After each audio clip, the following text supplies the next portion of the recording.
Hello, we are the Chromasense team. We're developing the Chromasense device in order to measure color data out of plants and flowers. So the big picture of our plan here is that with our clients from the biology department, they measure flowers, they handle flowers, study flowers, and our data, and one of the interesting things that happens over time is oftentimes flowers will change colors depending on environmental factors, various factors about the hormones within the flower, biology, so on, lots of stuff that I really don't understand as well, but I do understand how to make electronics. So their current issues are that the only two ways that they have to figure out color data from within flowers are to destroy the flower and put it into a spectrophotometer, as in the top right, which involves actually removing the flower itself from wherever it's being stored, either in the greenhouse, in the field, in their labs, putting it in and never being able to have that plant again, so you cannot take multiple data points over time.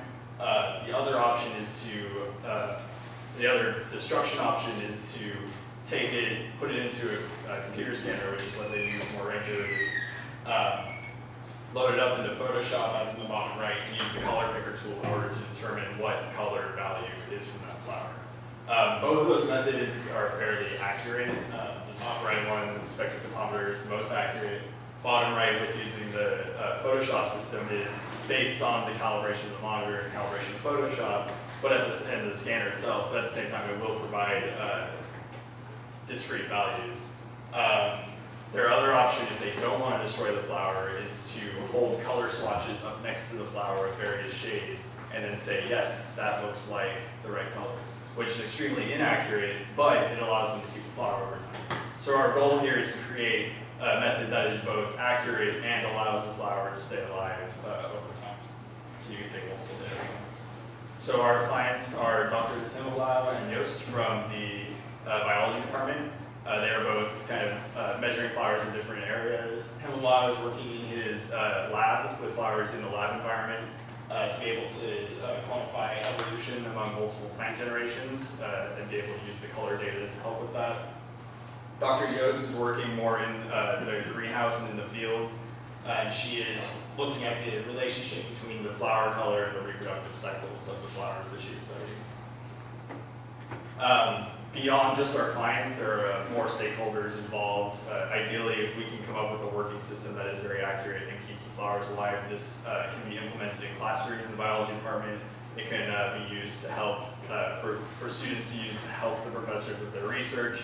And going beyond that, we are hoping that we can release an open source version so that classrooms in K through 12 can start to use this for simple experiments to be able to tell changes in color over time in plants. So an overview of our project. Our goal is to develop a durable, portable, accurate, and non-destructive color sensing device that is handheld. And we want to be able to measure RGB values specifically, which we have determined as the best option for now. We've also been considering CMYK and a couple other profiles. And then beyond that, to create a very user-friendly interface that will be able to provide visual feedback on the data that they are reading from the handheld device. Alright, so at the end of next quarter, we're going to be defining project success using these 4 goals that we set for ourselves. First and foremost, we need to have a device that works. That will accurately and consistently read and color data. Next, we'll need to have a user-friendly software that's unambiguous so that the client can use it very easily and interface it with their current processes. We want to work closely with the client to meet all their requirements. We can literally walk across campus and talk to them face-to-face, so there's no reason at the end of next quarter they don't have a system that works for them. And lastly, we want to make a professional system that will last for a few years, last for as long as they want to use it. So that's going to be going into system design, good software design, good hardware design. This is kind of like an outline of our objectives and the way we're going to get to those goals and accomplish them. First, we are currently researching, testing, and selecting our components. That's going to involve kind of seeing what's out there, seeing what's available to us. We're collecting it right now, and we're kind of seeing how they work for us. We're in the middle of making an alpha prototype too, just kind of getting everything together, seeing how they work together. And then after that, it's going to be a lot of development on the firmware side, just calibrating things, making sure that they're being consistent and being able to communicate among the various system parts. We'll be designing a custom PCB and implementing an enclosure for the device, so that will be part of the beta prototype. And software design will be ongoing throughout all these processes. And eventually we'll be open sourcing it, so we're going to need to be very thoroughly documenting everything and making it as extendable as possible. So I'll be the project manager for the project. I'm also going to be involved with hardware design. Kyle's the financial officer, and we'll be developing software. Drew is our wireless systems architect and also working on hardware. And Melissa is our client liaison and software developer. So first of all, we want our device to be able to measure color values quickly, and we want it to not be disruptive to the plant being measured. We also want it to be portable to use not only inside the lab but outside as well. It's going to have a user-friendly interface for acquiring data. We want it to have it export the data into a spreadsheet format for easy viewing. It must be durable and long-lasting, and it needs to be accurate and consistent. It needs to have accurate and consistent results. And lastly, it must be visually appealing. So our engineering requirements to match our marketing requirement, but it should be fast. So we want to capture and store the color data in less than 3 seconds, and that means getting like the RGB values, infrared, and the ultraviolet values. We want to safely measure the same plant more than 5 times because, well, we don't want to destroy them as Drew said. Ideally, we would be able to do it more than 5 times, and possibly like an unlimited amount of times as long as the plant is still alive. The device should last for over 12 hours. In an idle mode, we don't want to overextend use. We don't know the exact amount of power it will use, but ideally, it should last for 12 hours. So if you were to take it out on an expedition, it would last the whole day. Provide visual feedback for individual measurements. So we will have a smartphone that will display the RGB values on it, so that when you're in the field, you can see what is shown, what you're measuring. We wanted to store the color data on temperature, RGB, or CMYK because we know that all these values can be measured. We want to be able to withstand a 6-foot drop. We set it at 6 foot because most people are around 6 feet, a little bit shorter. So if you were to measure something and your hand slipped and you dropped it, hopefully you wouldn't break the device and have to purchase another one. We have a 2% margin error because these are for scientists and they will most likely be using it for research, and we want it to be as exact as possible. And our ideal cost would be less than $100. So we have our goals, our objectives, our marketing requirements, and our engineering requirements. So we need to know what we wanted to do. So this is just a brainstorm of everything we had. We have the sensors we wanted to use, the interface, microcontrollers, power, and enclosure. So for our color, we broke it up into what the resolution would be like, if we wanted an IR filter or not, and then the color values, if we wanted a UV IR sensor. We were thinking about temperature, we're not 100% sure about that one. And we wanted the GPS location of the plant that you're measuring. For our interface, we were conflicted between wired and wireless, but we decided to go with the wireless just because of convenience. Microcontrollers, we needed a microcontroller to go between the sensor to the smartphone. And then our power, we kind of went a little crazy with solar, wind, hydro, and the hand crank, but we definitely wanted to promote a positive environment. So we were down for all these options. We kind of decided on the rechargeable battery just because it would be a lot more convenient. And an enclosure, I'll talk about later, but we decided to go for sort of a long and skinny, sort of like a pen-like device just because it's easier to navigate through the plant. So our system architecture, our system consists of two key areas. We have the device itself, the pen-shaped device that will hold all the sensors and the microcontroller and the Bluetooth chip. And then we have the smartphone, which will be our display interface. Everything will be working wirelessly through Bluetooth between the device and the smartphone. So the device will consist of a microcontroller. Currently we're using an Arduino because of convenience with previously existing code and lots of documentation, although we are considering other options. Beyond the microcontroller, we have all of our sensors, which currently is, in our alpha prototype, only includes a single color sensor. We are also testing multiple versions of color sensors, pretty much all of them implementing photodiode arrays. And we are working with IR and UV sensors to see if it's viable to also get IR and UV data out of the flowers, which our client said would be helpful. So those are the main components in the device, and the device will communicate back with the smartphone using a Bluetooth chip on the device. Currently we're working with the NRF 8001 from Nordic. There are a few other options out there, including the BLE 112 from Blue Giga, and a couple others. The nice thing about the one from Nordic is it already has lots of information online available for interfacing with Arduino, so it allowed us to get our alpha prototype up rather quickly. On the smartphone side, we'll be handling all of our Bluetooth. We'll have a few key areas in the software to handle the Bluetooth information that comes in, which will be coming in service characteristics, currently using a UART characteristic, but we might develop our own Bluetooth characteristic to support individual RGB values.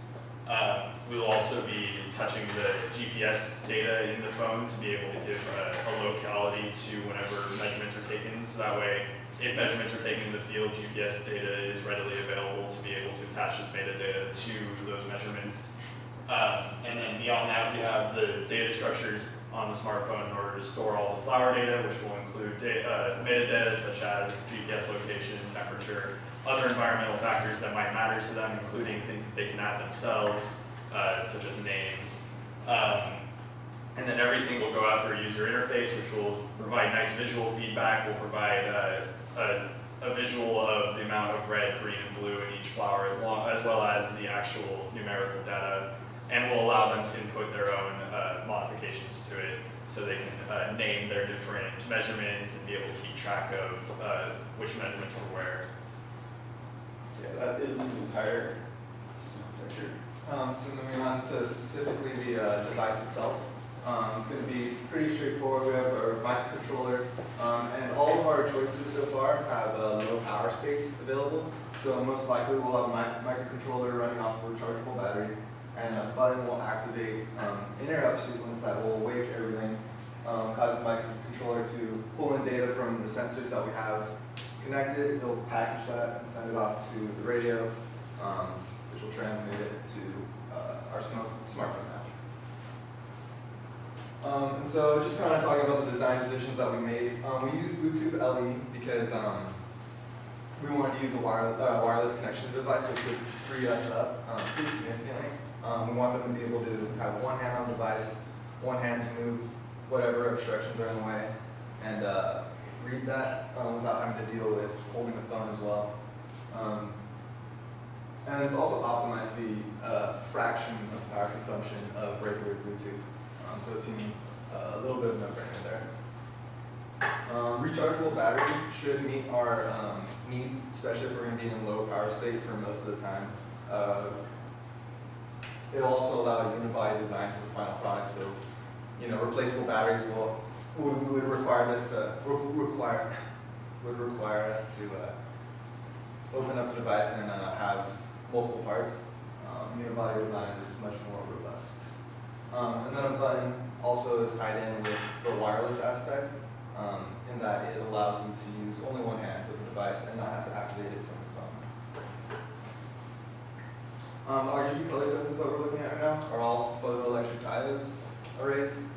That's the Bayer filter, and it seems to be the most consistent, most accurate, cheapest cost. So that's the direction we're moving in. We've been testing the IR and UV sensors, and that's going on right now. We hope that can work because it'd be really interesting to pull that data from flowers and kind of see what bees see. I feel like that would be we all feel like it would be very useful. but it seems to be a inconsistency between reading it from ambient light versus reflected light, which the lighter filter does much better. So our abstract out in the store view where you can see all the recorded flowers. From here you can add a new flower, delete a flower, or select a flower. When you select a flower, you go into the flowers view for that flower. Here you can view all the measurements taken and edit specific information about the flower.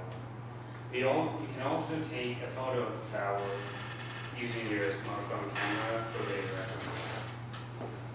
And lastly, you can export the data to an Excel doc and email it to yourself using the email application. So you can have your data on the PC. On the left, you can see our process for reading in the data over Bluetooth and storing it in the data structures used by the store and flower view. So our first decision was that readings must be taken in the flower view. This way, our device knows what flower the data is for. We decided to use GAT profile characteristics and a UART service to transmit and receive data over Bluetooth. And lastly, we decided to export the data via email to the PC to transfer data to the PC. And we may also come up with other ways of exporting data later on. So our mechanical design, we wanted to be like shaped like a pen because it's not too big, it's the perfect size. We found RGB sensors that are circular in shape, and then we have the rough external structure. So we have to make a custom PCB, and then we would create the structure using 3D casting. We wanted to have a lens on the tip to protect the sensors, and we found that when testing, it's better to have the concave shape when measuring the surface you want. And we'll have a button which will activate all the sensors so that it will send the data from the sensors to your smartphone. And then these 3 different satellites will tell you, hey, we're ready for to store some more data, or hold on a second, we're still calculating, or we're still preparing. And if it's red, it'll be like, you probably want to check your phone, it'll tell you more info on what's going on with your device. There were other designs that we were thinking of, which was a larger boxier structure with wires coming out, but we thought that because we wanted it to be portable, we would prefer that you could just grab your sensor and just put it in your pocket or throw it in your bag instead of having this huge device that you're going to store over your body and just have wires coming out and sort of stroll with it. So from our prototype, just going over some of the initial data we collected, we decided to get measurements using a few of the main variables in the first sensor that we were testing. So this one is associated with various integration times, the amount of time we spend combining the data and averaging it out. The main thing that we were looking for here was consistency while also averaging the most amount of data. So for now, we're currently working with 154 millisecond integration time because it stays within the consistent values of the first set while giving us the most values per reading and not becoming inconsistent like the 700 millisecond readings, which starts to go wildly too large. The other kind of variable involved with the sensor we're currently testing is the gain of the sensor. So for this, we were looking for gains that provided, for a color, it would provide a large range, and then for a white, it would provide the proper 255, 255, 255 value. So for white, we determined that 16 times gain and 60 times gain provided the proper values, and then we decided to, for now, be going with 16 times gain because when we started using colors, 16 times gain provided the largest range of values when compared to 60, which started to provide too many high values. And so this is just kind of the preliminary results we got from using our chosen configuration. We picked up some color swatches from Home Depot because the most important thing for our project is being able to define the differences between slight colors. And so we have one color swatch, and these are colors is generated using the RGB values that we got back from the sensor. And so as you can see, we're going to these swatches and we're pulling out digital readings that are pretty distinct. So that's promising. And there's our green, nice shades, and our blue. It's a little muddled, but I'll be involved in that calibration process. The main benefit of when we were measuring these, the interesting thing about getting color swatches from Home Depot is that they don't actually correspond to any real RGB values. So we've actually since purchased a set of color swatches that do correspond to known values, which we'll be using to test the accuracy of each sensor. But it was nice to be able to measure non-RGB colors and start to weed values out and be able to determine distinct shades between each color.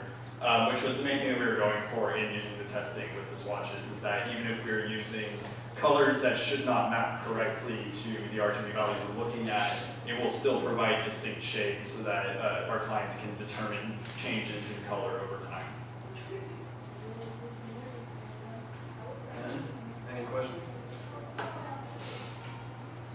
So how are you planning to deal with like different light exposure and things like that? You know, they're taking it at sunset or in the morning, things like that. So the mechanical design for it is going to be the lens and then the color sensor is going to be inside. So basically, the color sensor also comes with an LED that will shine on. So the idea is that by putting the lens up to the thing that we're color sensing, that forms a fourth wall in that mechanical design. So it kind of isolates anything, and then we'd be able to control the lighting in there with our LED that we're using. There are further issues that we're going to have to consider due to light passing through the flowers. Not all the flowers are completely opaque, so we've been working with different ideas of potentially holding a completely white background up to it, or determining other ways to eliminate that factor. Do you have, like, what's the distance, do you have to make physical contact with the plant itself, or do you have any, like, far distance that you can hit from? That's one of the elements that we're currently trying to determine. So a lot of our testing would kind of get messed up depending on how we oriented what we were trying to measure. So our goal is to create a very exact and consistent measurement process using the pen. So the pen will have a defined distance that will determine is the best distance to make a measurement. And then whenever the client is measuring something, they will just directly place the pen onto whatever they're measuring so that that distance is always maintained. Do you know what percentage of all colors of flowers out there can actually be represented by RGB values accurately? I'm sure that it won't map correctly to all colors. We are eliminating some accuracy because of the fact that we're converting an analog value into a digital value. But our main goal, so accuracy is definitely important, but even more important than accuracy is just being able to witness change over time. So that is, when we kind of line those up as far as priority, is that determining change over time matters slightly more than accuracy, and then as accurate as we can be with our RGB values. I'll email Professor Oliver a link to a little color graphic that shows what range of colors actually can be represented on RGB. So RGB and CMYK both have some boundary condition issues, and there's actually been some interesting research here. I say this not as a point out your design, but something you might want to look at. There was a student who just graduated last year who did, so ultimately when we get to what my point is, 2%, if you're doing in terms of color distance, either RGB space or CMYK space, could be a shocking amount of difference even to a human. They may not look like similar colors at all. And that's just a function of mapping to some discretized value for color. So there's some workarounds around that. The student's name was Ryan McLeod, and also that and he just finished his master's degree basically on that topic. So it's a hard problem.